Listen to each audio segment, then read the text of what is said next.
Hey everyone, FRATER Superabo here again, and welcome to the Magic Armory, where we are still, that's right, the home of common sense occultism, and the place to be to arm yourself with the tools you need for total self-development, mind, body, and spirit. Wow, that took a really long time to say. Anyway, thank you for joining me today. Now you know what comes next, and if you don't, here it is.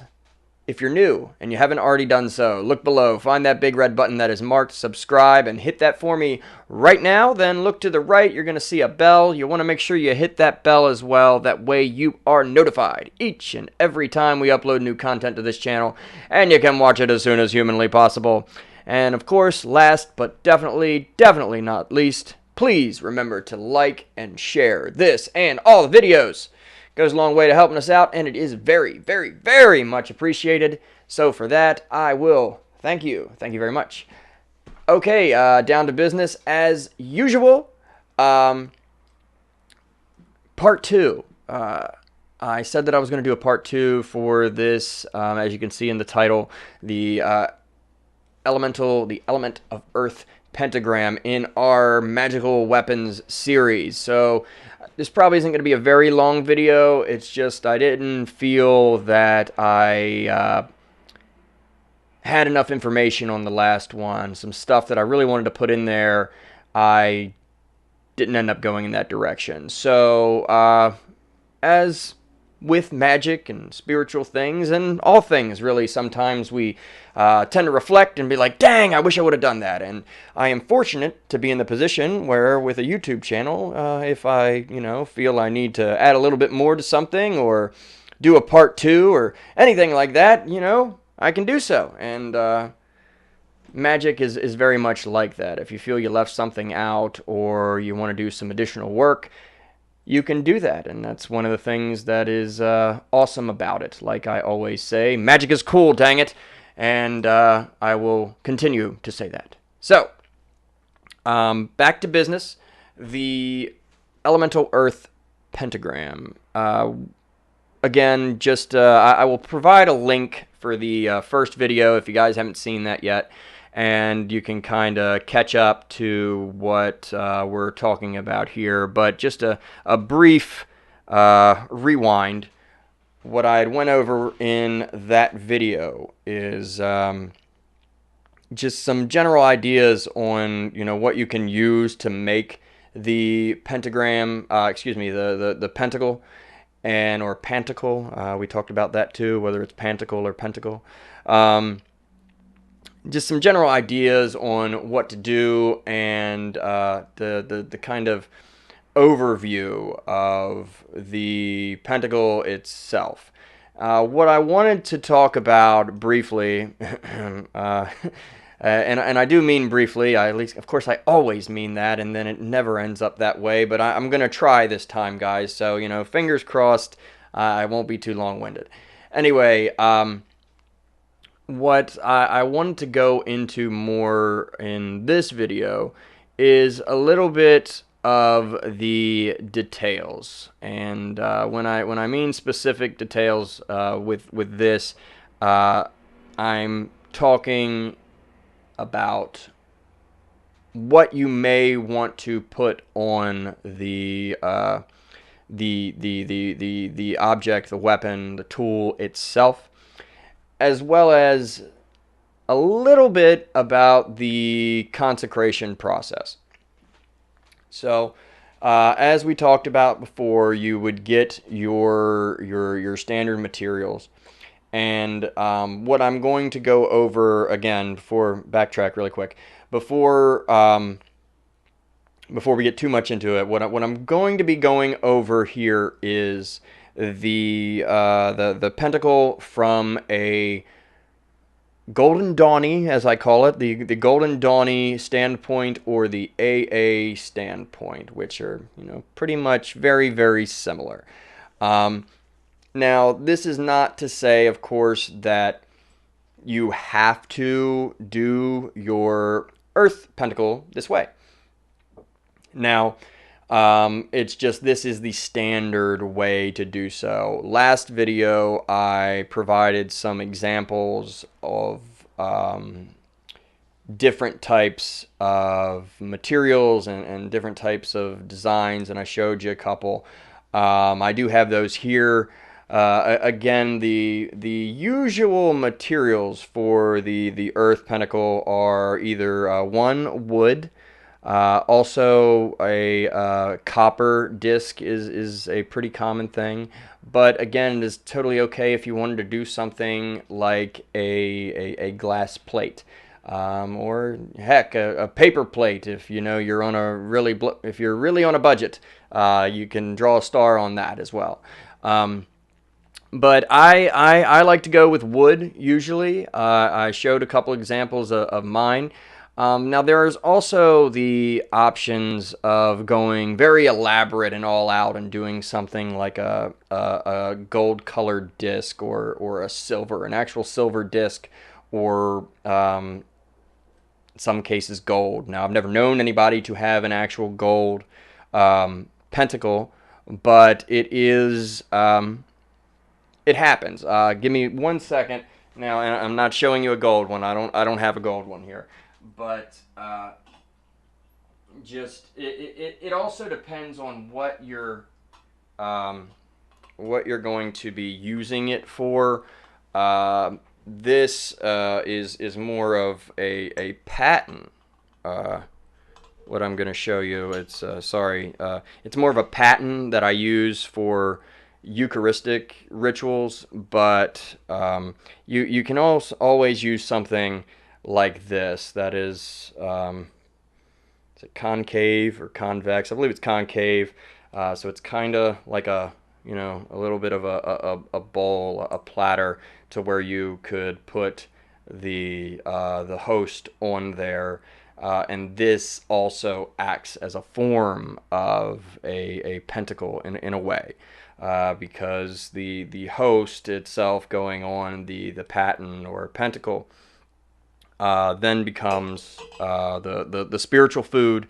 And it is, in a sense, if you want to look at it this way, and I'm sure some people will disagree, but the earth, to where the force that is being invoked into the host, making it God, essentially, coming down into this earth Malkuth sphere, so to speak. And since it represents earth, that's just one way to take it. And we'll do a video in the future on Eucharistic magic, because I think it is something that's kind of overlooked a lot in modern magic circles. But it is a key, and it is a key practice, and I think it's very, very, very beneficial to not just magical groups, but also individual, solitary, working magicians, people working for spiritual, total self-development. So I'm going to put this away real quick without knocking it over, hopefully. And boom. Awesome. Okay, so yeah, that's another example of something you could use if you wanted to do that. And as you saw, that's very plain. Now, again, that is not something that I would use in typical, everyday, like magical, talismanic workings or planetary magic or anything from the traditional AA, thelemic, or Golden Dawny style magical rituals. That's not something that I'm going to use for that. That's something I'm going to use for a Eucharistic devotion, but it is still, at least in my opinion, a pentacle. And as you can see, there was no star on it. There was no nothing on it. Not to say that I won't eventually put something on there, but it's very plain, but it still is consecrated to a purpose. And we're going to get into consecration in a little bit. So again, just going back into examples, you have, copper discs with the star, things like that. Let's put this up a little bit so you can see. It's got some wear on it, obviously. And, you got things like that. See, will the camera focus more? Yeah. Anyway, sorry. things like that. Or you have, I mentioned silver colored things with the, standard star on it. You can pick these up at pretty much any occult shop, any magic or new age store, new age bookstore. They'll have stuff like these. And of course there's stuff on Amazon and all kinds of other places. So look at me giving Amazon a free plug like they need it. Anyway, and of course, the traditional wood. Now, this is more usually in the background there. Like I said, this is the more of my witchy pentacle, as I call it. But these are all options. So I just want to, again, reiterate that there are options when it comes to this. What I'm going to talk about with the AA or the Golden Dawn style specifically, that is not a must. That is not a you must, or I am never this is the only way to do something type of guy. I do believe in following certain rules within a tradition or a system, and or at least knowing the rules before you go trying to experiment and break them. But I just wanted to again show that there are various different things that you can do with this, and that is also what makes it fun.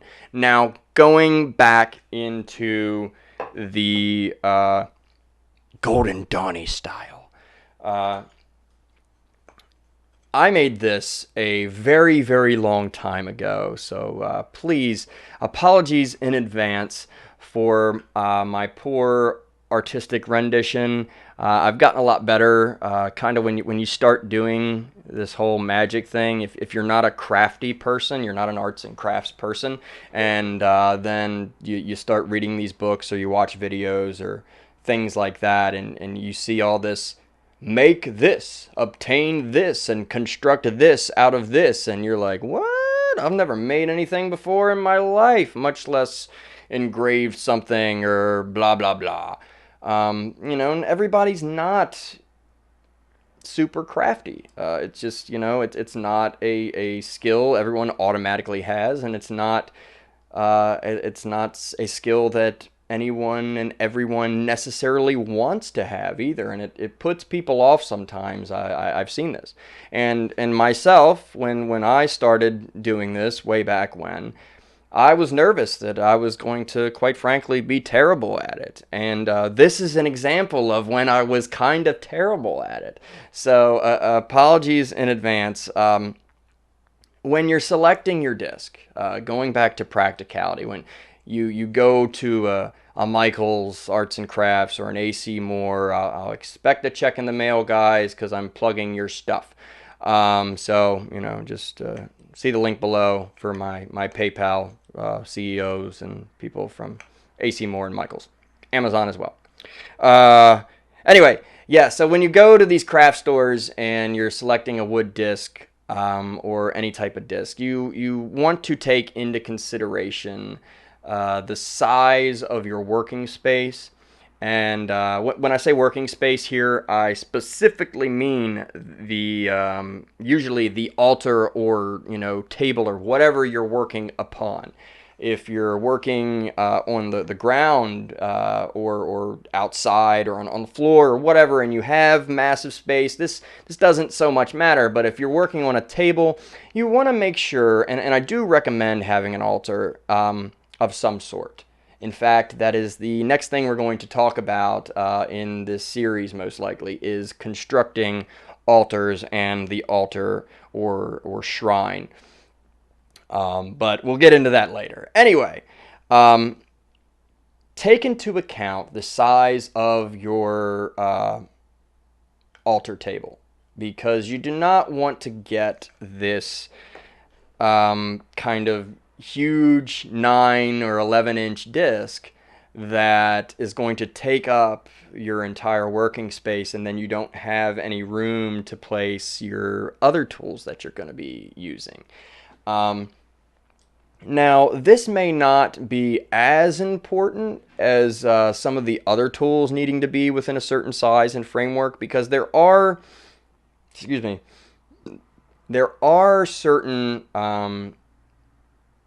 parameters that or specifications, I should say, that within certain traditions, they want a sword or a dagger to be this length and this width and breadth or whatever. So there are, design specifics with some traditions and some tools that you're using in the magical art. As far as I know, and no one has ever told me, that there has to be a specific, working within a Golden Dawn tradition, that there has to be a specific thickness to the wood or diameter to the disc that you're using. So what you want to take into account, again, is just your working space. But with the Pentacle, now, it can, and this is what I recommend, and this isn't necessarily a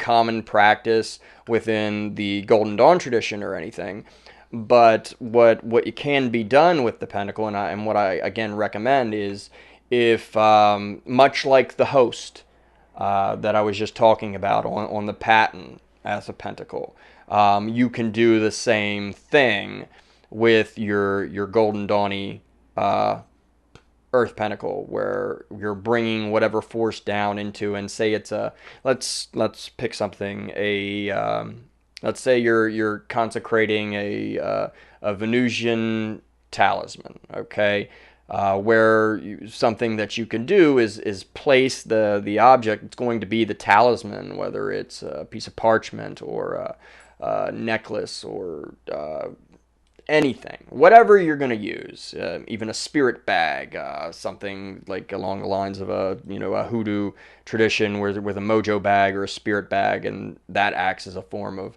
talisman. Anyway, my point is you can put that on said disc and have that aid in the magical process. So you're bringing the force down into the object, and kind of, it's fitting because from a Hermetic, Kabbalistic sense, going down through the four worlds and ending in Malkut, in the kingdom in Earth, which again, this disc is specifically designed after. So that's kind of the ending place of the manifestation. So while this is not what the Golden Dawn says that you must do, I'm sure there's others to do it, but it's not in any of the instructions that I've read that you must place the object being empowered on the Pentacle. It's something that you can do, and you might want to experiment with, play around with it, see how it works for you. I find that it is very helpful in earthing that power. I don't want to say not entrapping, but enclosing. I don't know what word I'm looking for, but you get what I'm saying, where you bring the force down into it, and this is your destination. It adds to it. So I encourage you guys to try that in your future workings. Now, back to, because I go off track, as always. Anyway, back to the Pentacle itself. You choose a disc that is of sufficient size, and like I said, you don't want it too big, but you don't want something necessarily small or tiny either. The one that I showed you before, the copper disc, was quite small, and I like to refer to that as my traveling Pentacle. So something that, if you're on the road and you want to bring your little traveling magical tools with you, you can do that. Something I do use it for, not to get too much into personal practice, but sometimes I will put that on top of another Pentacle. So I kind of have a disc within a disc, and that just is a little thing that I do sometimes. But again, you don't have to just have one. As you can see, I have many different things. But usually I only use, I do. You only use one working within whatever system you're working in. I'm not going to take This one right here, I'm not going to take this and use it in a Golden Dawn or an AA style working. I'm not going to do that. This item is solely for when I work with the specific goddess Hecate and witchcraft of that sort. So again, you can make as many pentacles as you want, but take into account what one's going to be used for. I have no problem, as anyone that's watched this channel for any amount of time should know, I have no problem with being eclectic.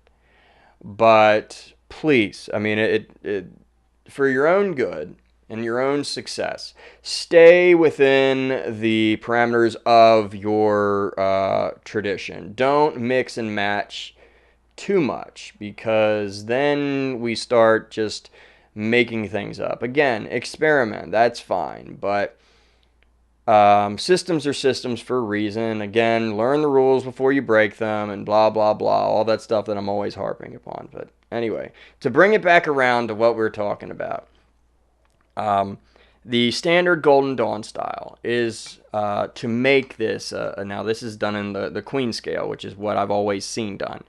And let me grab my handy dandy Tree of Life chart. 1 second.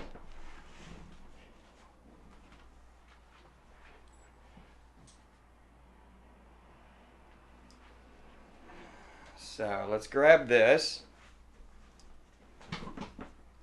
Peep the shirt, guys, by the way. You guys all want to grab one of these because they're just awesome. So, show off that you're a proud spiritual warrior by grabbing 1 or 100 of these shirts. Link in the description.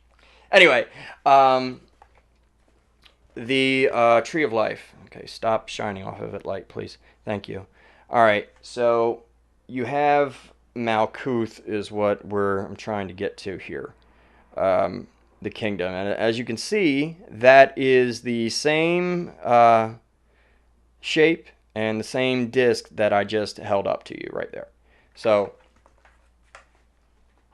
there's a reason for that, because that is where you undertake the developmental exercises for the element of earth, and where you balance that element in your sphere of sensation or aura at that point in your initiatory journey. So creating an earth pentacle is kind of the first things that you would do in that type of initiatory practice, which is why we're starting with the earth pentacle and not the wand or the dagger or the chalice or grail. So as you can see, very similar, and you got the X, and then the back is just the same thing. It's an X, and it's the 4 colors of Malkuth being russet, citrine, black, and green. Most people consider the elemental color of earth to be black in the Golden Dawn, but you're seeing more and more where they'll choose green as a base color, either with their elemental quadrant candle setup, or you'll see it for just any colors using an earth type working. A lot of people, you're seeing more and more green now, and I like the green. I think the green is more of a flourishing earth, an abundant earth. So green, I tend to like green a little bit more when I'm saying, oh, well, I'm doing an earth-based working, I'm doing an earth talisman. If I have to pick one color, I'm going to use green as opposed to black, but that's up to you. The traditional color is black. So, but you have all 4 colors in here, so you have a lot of symbolism going on just within this disc. And I'm not going to turn this into a super Kabbalistic lesson or anything like that, but we'll get more into some Kabbalah, Hermetic Kabbalah at least, in future videos. But now, as you can see, you have the four colors, and then you have the star. Again, why it's a hexagram, I don't know, and it's called a pentacle. That is the way the Golden Dawn has done it. You can feel free to, as I have done in the past, draw or paint or etch, engrave, burn the traditional five-pointed star, the pentagram, on your disc. And I don't know, that makes a little more sense to me, but I brought this one out because, one, to show that, you know, when you're starting, it's okay to mess up, and everything's not going to be perfect, you know, but you get better. You get more accustomed to doing this stuff, and it doesn't have to be perfect. You can strive for perfection, but nothing's going to be perfect, and just the fact that you did it is something to be proud of for those who aren't, you know, super crafty. And then, again, if you don't develop, because sometimes, you know, people are just like, whatever. There is the option to get one, to purchase one, and just to, you know, make it your own during consecration, and that's fine too. So we have the X with the 4 quadrant colors on there, and then we have the star of your choosing. And then, as you can see around the edges here, we have various names in Hebrew and symbols. So, what these are you have the divine name, right? And there's different ones, and if you Google this, you'll see a whole bunch of different stuff. As far as what separates it, as you can see here, and as you know, I'm big into the whole Egypt thing. I really love Egyptian symbolism and the religion and the culture, and ancient Egypt, awesome stuff. So I used little ANKHs to separate the words, or I tried to anyway. But in pictures that you're going to see online, you will see regular, like, equal armed crosses, or Gothic crosses, or Templar crosses that kind of separate the words. So what you have is, and I get to use my famous little, or what I hope will be famous soon, a little blackboard here, which is awesome. It's a dry erase blackboard, and it's pretty dang cool. Anyway, you know, so you'll have the God name to start, and then the Archangel, the Angel, the Elemental Ruler, or the Order of Angels, followed by the direction, or also known as the wind. Sorry about the glare. And then the actual element itself. So, this went a lot better in my head, guys. I'm terribly sorry. So the first thing that you would inscribe in Hebrew is, traditionally, what you would do is you're going to inscribe the divine name or title. These are really titles, not so much names or specific names. And this will help with those of you out there who may, you know, still be on the fence about using Hebrew names or Judeo-Christian symbology. Whereas, I've said it before in many videos, don't look at it as I'm addressing the Hebrew God and I'm Jewish, or I'm Christian. Look at it as I'm addressing a God, or source, or the all, or the pleroma, the fullness, whatever you want to call it. You're addressing a high aspect of divinity in another language that is a sacred, holy language, and as a title. So it's not necessarily this god, it's a title of said god. So the god or title, divine title for the earth Pentacle is Adonai Haaretz, or the Lord of the earth. So I thought this was going to look a little bit more clearer, and my Hebrew is not the best when I'm kind of going really fast, but you have Adonai Haaretz there. It's going to be easier for you probably. I didn't think this through necessarily, but it's going to be easier to do a Google search instead of trying to copy it off of what I've written, because you'll get much clearer on the computer than you will seeing my Hebrew that I wrote up really, really quick with a dry erase marker.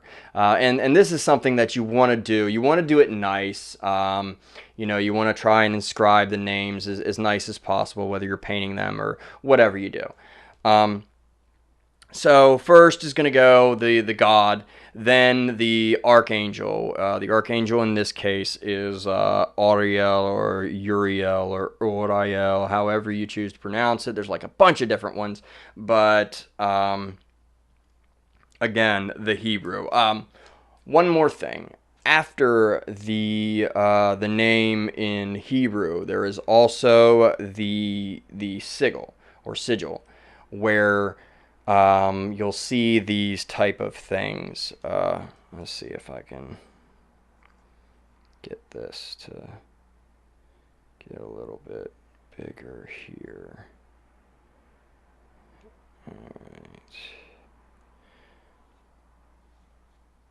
So you'll see. No, that's not going to work. Sorry.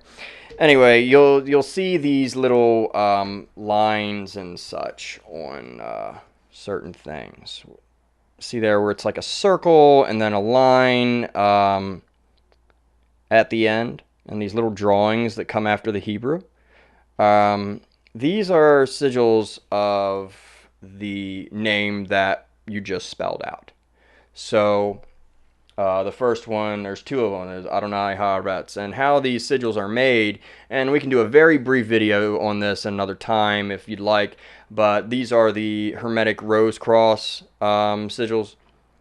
So if you've ever seen the big Hermetic rose cross diagram with all the Hebrew letters within the rose, it's you draw a circle at the beginning letter, and then you play connect the dots with the Hebrew letters essentially, and when you finish spelling out that name, you end it with a line. So that's where these sigils come from, but you can, of course, you can look them up and see them and just, copy them from a website or wherever you got them, or a book or anything like that.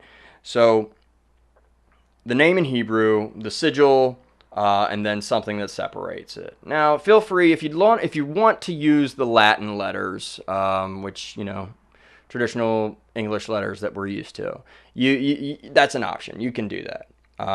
I've never seen anyone do it, but you can do that. And of course, also, if you want to play with it, Greek as well, you could do the Greek letters. Of course, that's going to be a lot more work, and you're going to have to do some searching and some, transliteration or I don't know what word I'm looking for, but that's an option too. Now, after that, Archangel, we go straight down the hierarchy. So you have God name, Archangel, Angel, which is, and I always mispronounce this, is Forlock or Pohorlock. I always want to say Florka, and I don't know why, but Porlock. Then after that, you have the order, which is the cherub, the direction, or the quadrant, which is the north. The north is the where the element of earth corresponds to. Just like when we do the ritual of the pentagram, on my left hand is Oriel, and that's in the north. So that is Zaphon. And then lastly, the element itself. And I think I might be missing something, but you'll see when you do your research for this. But lastly is the element itself, which is, as was revealed in the divine name, Aretz, which means earth. So you're going to have the same word twice on here, once at the beginning, once at the end. So at the beginning you had Adonai Haaretz, which is Lord of the earth, and then you have the element of earth, followed by the sigil as well. And one last thing, of course, this is optional as well, to put on the Pentacle. And I encourage doing this whether you're making a Golden Dawn Pentacle or not, whether you're doing just whatever, just drawing a star, or, whatever, with a bunch of sigils on it. And that is putting the motto on there, your motto, your magic name. And again, you can write this in the appropriate language, or the Latin letters is fine. Anything, but this one that I didn't even have room for it. So you gotta, this, like I said, this was very early on, and gosh, I'd never sell anything if my stuff still looked like this. So let's thank the gods that it doesn't. Yeah, you gotta kind of estimate and plan out where everything is gonna go around the circle, and this goes into the whole size thing again, for where you're going to put everything and whether you'll have enough room to put your motto in. So plan for that in advance. Just a practical tip. You want to do that. Okay, so that is essentially the more in-depth process of creating a Golden Dawn type pentacle. Now, real briefly, I'm going to touch on consecration. Now, I'm not going to sit here and go through the entire type of ritual, but I'm going to give, I guess, some recommendations. First, before we get into that, just really quick, this, again, it does not have to be done this way. If you want to do something else, this is just, you can feel free to use these names and do a totally different design. Again, you can use the 5-pointed star as opposed to the hexagram. If you want to, you can incorporate some other things, like, you see, like I have up there, the Enochian tablet, the Watchtower tablet of Earth. Of course, that's in the Golden Dawn style. Colors, as you can see, the same colors, the black and the green and the russet brown and citrine. So you can incorporate some of the earthy element names in that if you really want to, or also something from the Tablet of Union, where you have Nanta. I say it how it's spelled. I don't do the whole inserting the last Hebrew blah blah blah and go enna enta. I don't. I found that it's just fine to use the saying it as it's spelled, and the Enochian angels seem to be fine with that. But anyway, if you want to go that route and put that on your pentacle, that is cool too. Now, I say all this to lead again into consecration. Now, when you are creating a consecration ritual, you can by all means go strictly by the book and do the Golden Dawn style and the exact ritual, and that's fine. You can do that, or you can alter it slightly, or you can do your whole thing. And like I said, there are some people that just do something as simple as passing it through certain elements like incense, throwing some water on it, then holding it through incense and saying, I dedicate this to the magic of blah, blah, blah, and the element of earth, and to the highest good, yada, yada, yada, so mote it be. And that's their consecration ritual. And that's fine if that's what you want to do. Now, or it can be something as elaborate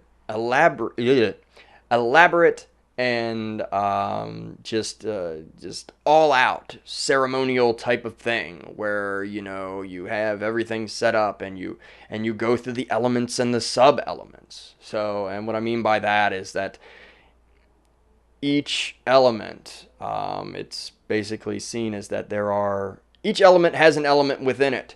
So you have everything that you have the 5 elements: spirit, fire, water, air, and earth.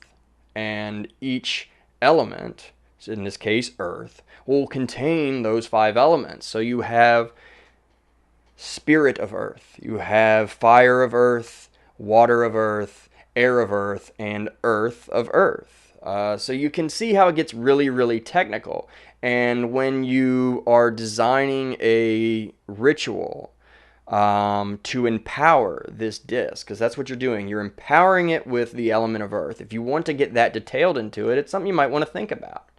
So whether you're drawing the invoking earth pentagram to bring that in, and first starting with the invoking passive spirit pentagram from the Golden Dawn, and then bringing it in further with the invoking earth pentagram, and doing that over the disc before you pass it through the elements, that's fine. If you want to bury this in earth, or just dump some special earth, if you've got it from a lot of people in traditional witch circles like to get a hold of some earth from the British Isles.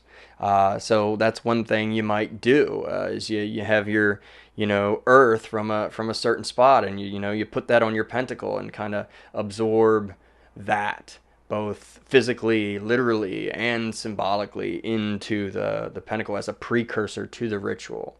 Some people bury the tool, like I said.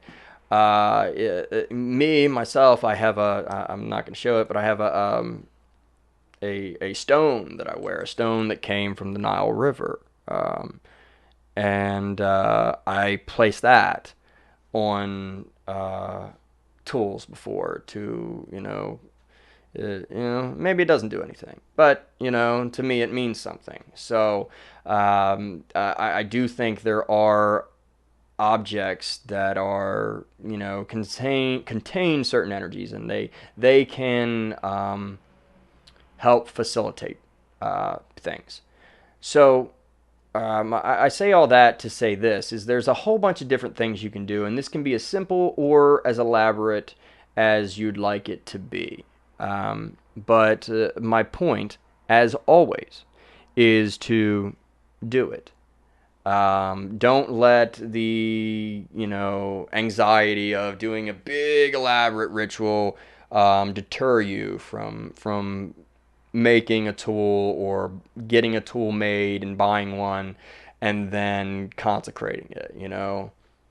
Don't become a finger person, is what I'm saying. Don't. And if you are gonna be, all I need is my finger. If that's gonna be your way of doing it, then let it be, because you totally have worked through all the other ways, and for a fact that that's all garbage for you. At least give it a shot. Don't let anxiety deter you from doing this aspect of the work, because it's just, again, and that's why I'm talking so much, because it's so beneficial.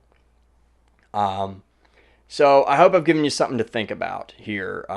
Again, so much you can do with it, and it's not limited to Hebrew either. You can. We're talking about the element of earth here, so there is a plethora of divinity that is based on earth. Earth goddesses, earth gods. You have Geb or Seb, depending. Of the Egyptian pantheon, you have Demeter, you have Gaia, you have all these different divinities that can be used. You have Tammuz from, Babylonian times. All these earth or harvest style deities that can be used in this. So it's not a strictly Golden Dawn or a strictly, Hermetic Kabbalah only type of thing. And I just wanted to get you to see how beautiful this this whole process of making the tools and creating a consecration ritual to empower it. I know I talked about it before, and we got into a little bit more detail this time because and my apologies if I missed the boat with the last video, so that's why I wanted to do this one too. But again, yeah, and this was supposed to be a short video. Oy. Anyway, yeah, don't miss out on this aspect of the work. You know, find what you want to do and enjoy it, guys. Seriously, because empowering these objects, they become living things. And this goes back into the devotional aspect that I'm talking about. It goes back into the literal idea of spirits, not in a spirit model of a spirit model of magic.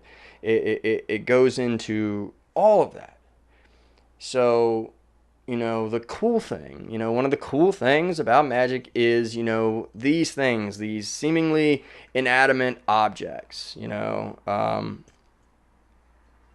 end up being something incredibly more and powerful than just a piece of wood. I mean, at one point in time, if you want to get real big, and you know, at one point in time, this was a living thing. You know, a tree. This came from that, and I don't know. It's just it's a really big thing. There's a lot to think about. There's a lot to meditate upon that you can do within the process of creating a tool, and that itself, the creation process, whatever. I say it both ways, I know. That can be an initiatory experience all on its own. So like I was talking about in the previous video about, you know, praying while you're creating the tool, or meditating on the symbol, placing an appropriate tarot card upon it. All these things leading up to the consecration ritual done during the waxing of the moon contribute to your self-development as a magician, as a mystic, and